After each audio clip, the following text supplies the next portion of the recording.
अनुकूलता के इस सत्र के बाद सभी आत्माएं, चाहे वो अनुभवी हों या अनुभवहीन हों, अंततः आत्मालोक में एक केंद्रीय कक्ष में एकत्रित होती हैं।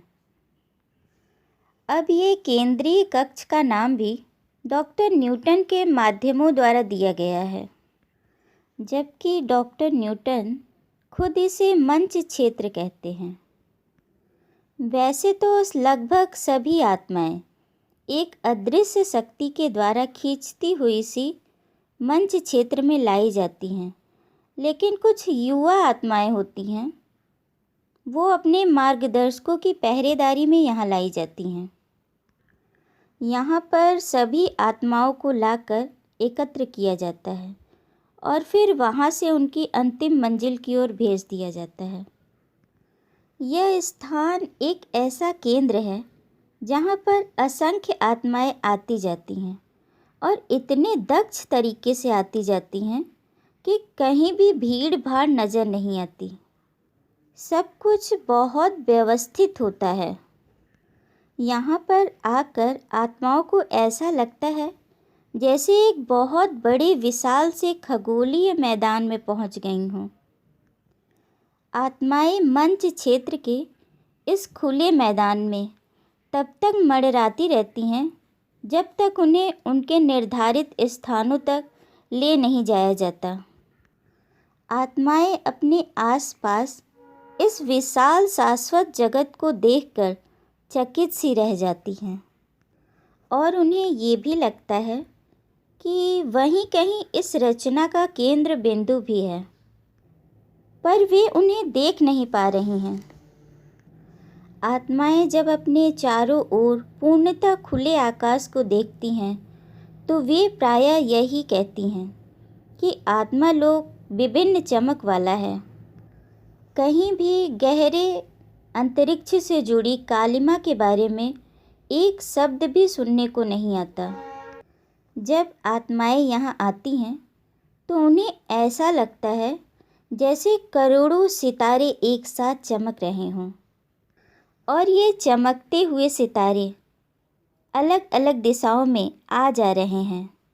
इनमें से कुछ की गति तो काफ़ी तेज है तो कुछ की अत्यंत धीमी। वहाँ के बारे में जो सबसे महत्वपूर्ण बात बताई गई वह यह है कि वहाँ पर निरंतर एक शक्तिशाली मानसिक शक्ति की अनुभूति होती रहती है। आत्माओं के अनुसार ये स्थान विशुद्ध विचारों का स्थान है। विचार अनेक रूपों को धारण करते हैं।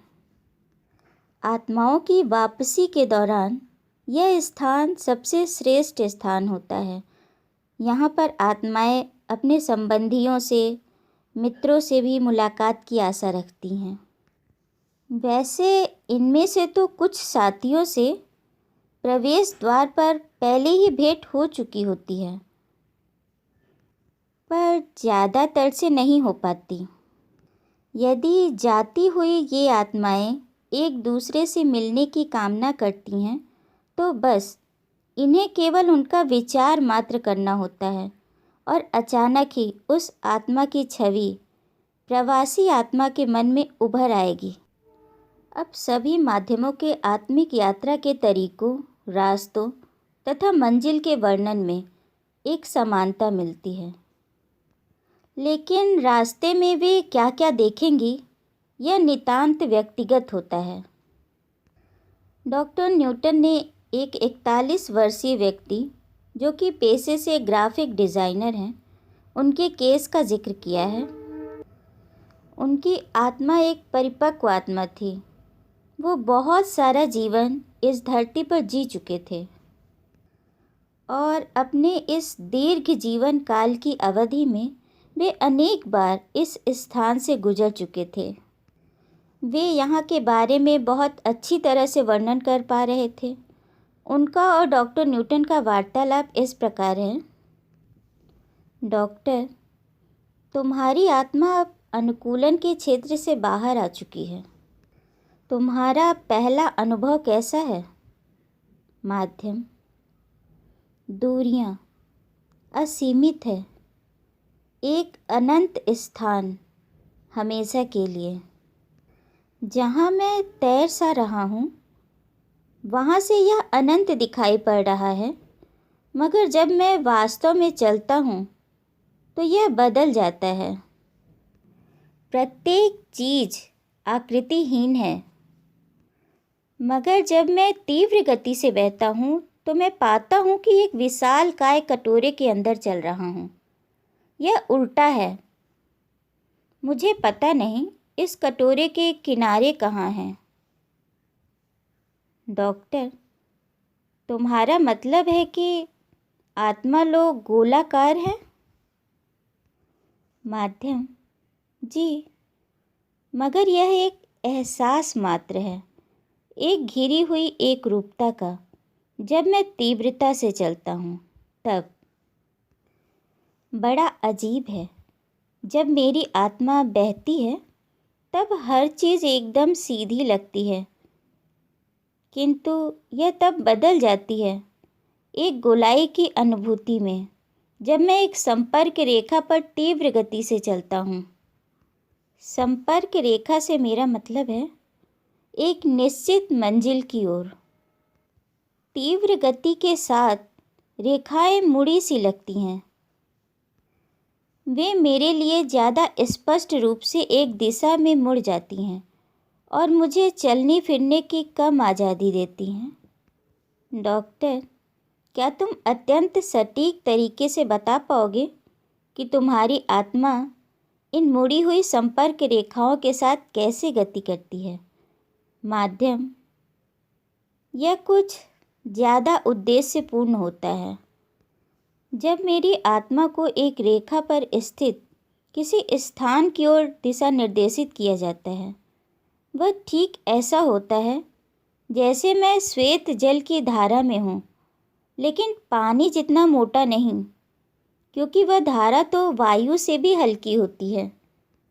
मैं यह समझाने का प्रयास कर रहा हूँ कि मुझे साथ में बहाया सा ले जाया जा रहा है, जैसे कि मैं पानी के नीचे धारा में हूँ। यह सब ऐसा है जैसे हम सभी तैर रहे हैं, बहा लिए जा रहे हैं एक ऐसी तीव्र धारा में जिसका हम नियंत्रण नहीं कर सकते। किसी के निर्देशानुसार अंतरिक्ष में एक दूसरे के ऊपर नीचे और हमारे चारों तरफ कुछ भी ठोस नहीं होता। डॉक्टर, क्या तुम्हें दूसरी आत्माएं भी दिखाई दे रही हैं? माध्यम, जी हाँ। यह सब ऐसा है जैसे हम सभी ने किसी एक धारा से अपनी यात्रा शुरू की थी और फिर मृत्यु के बाद लौटने पर हम सभी को खींचकर एक बड़ी नदी में डाल दिया जाता है। मुझे ऐसा लग रहा है जैसे हम सभी एक समुद्र में एकत्रित हैं, जहाँ हम सभी चक्कर काट रहे हैं, किंतु धीमी गति से। अब मुझे ऐसा लग रहा है जैसे मुझे खींचकर एक छोटी सी नदी में डाल दिया गया है। यहाँ शांति है, बहुत सारे मनों के विचारों से, और दूर अपने परिचितों की ओर जा रहा हूँ। एक बार जब हम वहाँ पहुँच जाते हैं तो हमें यूँ ढकेला नहीं जाता, तब हम अपने मन से बह सकते हैं। डॉक्टर, तुम्हें कौन ढकेल रहा है? माध्यम, उच्चतर सत्ताएं जो घर वापस पहुंचने की गतिविधियों के नियंत्रक हैं। मेरे मार्गदर्शक से भी ऊपर की सत्ताएं। इस वक्त मैं केवल शांति का अनुभव कर रहा हूँ। यहाँ इस प्रकार की शांति है कि जिसे छोड़कर मैं कभी नहीं जाना चाहूँगा। ओह, मुझे कुछ पूर्वाभास सा प्रतीत हो रहा है, ऊर्जा की धारा के साथ धीरे धीरे चलते हुए। मैं तो विभिन्न प्रकार की रोशनियाँ देख रहा हूँ, सभी धब्बों के रूप में हैं, मगर एक दूसरे से अलग अलग हैं, गैलरियों के द्वारा। डॉक्टर, गैलरियों से तुम्हारा क्या मतलब है? क्या वहाँ कुछ घिरे स्थान भी हैं? माध्यम, हाँ, समझ लीजिए कुछ लंबे से गलियारे से, कुछ स्थानों पर उभरे से मुझसे दूर जाते, काफ़ी दूर तक। और रोशनियाँ, वे तो व्यक्ति हैं, वे उभरी हुई सी गैलरियों में व्यक्तियों की आत्माएं हैं जो बाहर की तरफ मेरी ओर रोशनी परिवर्तित कर रही हैं। मैं यही सब तो देख रहा हूँ। चारों तरफ डूबती उतरती रोशनी के टुकड़े हैं। डॉक्टर, मुझे यह बताओ कि गलियारे के साथ साथ रोशनियों के ये समूह एक दूसरे से किस प्रकार अलग अलग हैं? माध्यम, व्यक्ति अलग हैं, पतले तंतुओं से, फिलामेंट से, जो प्रकाश को दूधिया बना रहे हैं, धुंधले शीशों की पारदर्शिता जैसा।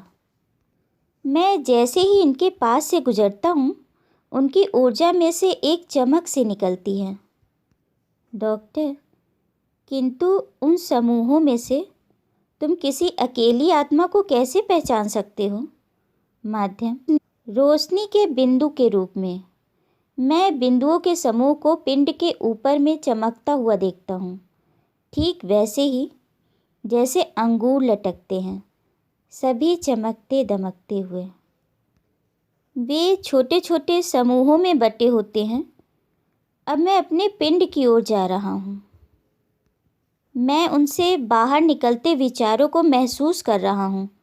कितनी विभिन्नता है, किंतु सभी मिलकर कैसी समरसता है। लेकिन आगे बोलो। माध्यम, अब मैं जिसके पास से गुजर रहा हूँ उन्हें नहीं जानता, लेकिन इससे कोई भी फर्क नहीं पड़ता। डॉक्टर, ठीक है, दूर से देखने पे ये सभी तुम्हें कैसे लग रहे हैं? माध्यम, एक लंबा चमकीला, जैसे बगले अंदर बाहर की ओर उभरी हुई हों, लयपूर्वक। डॉक्टर, तुम्हारा मतलब है कि गलियारे भी स्वयं हलचल कर रहे हैं? माध्यम, जी हाँ, मगर इसके कुछ भाग ही मात्र। अब जब मैं इनसे दूर चला जा रहा हूँ तो ये मंद वायु में रिबन से लहरा रहे हैं। अब मैं दूसरे गलियारे के किनारे पर हूँ। मैं अपनी गति धीमी करता हूँ, लेकिन किस लिए?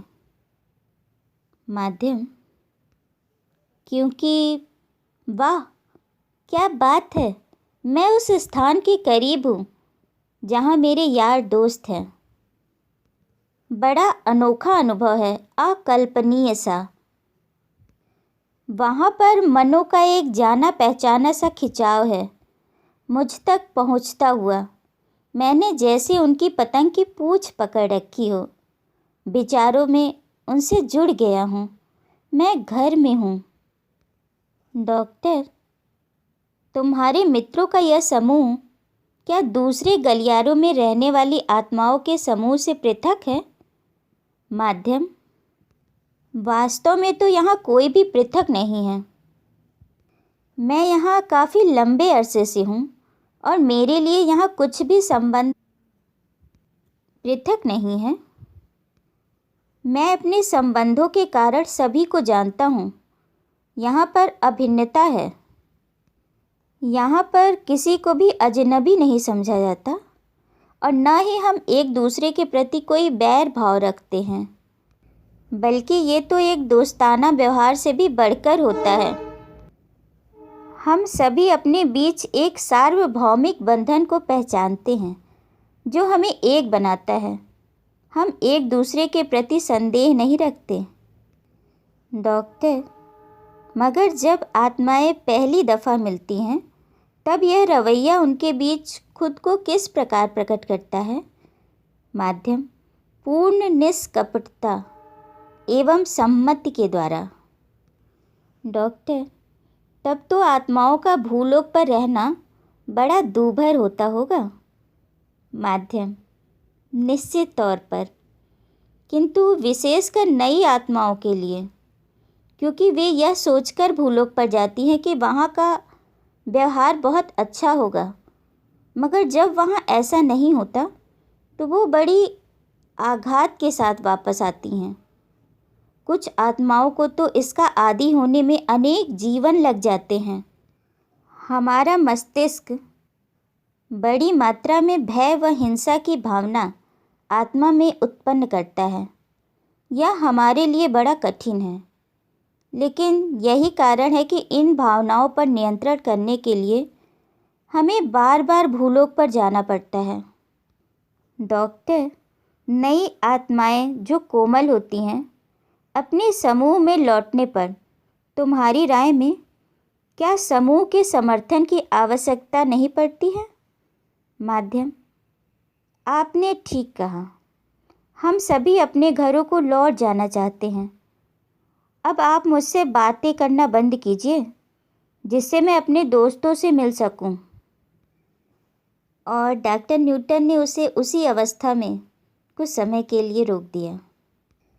आत्माएं अपने आत्मिक घर में पहुंचकर बहुत सुख, शांति और आनंद अनुभव करती हैं।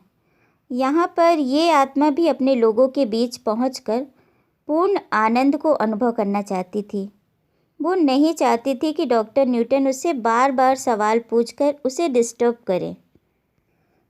वो अपना पूरा समय अपने दोस्तों और परिचितों के साथ गुजारना चाहती थी। इसीलिए डॉक्टर न्यूटन ने उसे कुछ समय के लिए डिस्टर्ब करना उचित नहीं समझा। आगे उन्होंने एक और माध्यम का जिक्र किया है, जो एक कम परिपक्व आत्मा है। वो एक स्त्री हैं और उन्होंने मंचीय क्षेत्र से अपने घर के समूह तक का पारगमन उनके मन में बड़ी तेजी से हुआ था। यह मामला सूचनाप्रद है। अब इन्होंने डॉक्टर न्यूटन को मंच क्षेत्र और अपने समूह के बारे में क्या जानकारी दी, ये हम अगले वीडियो में जानेंगे।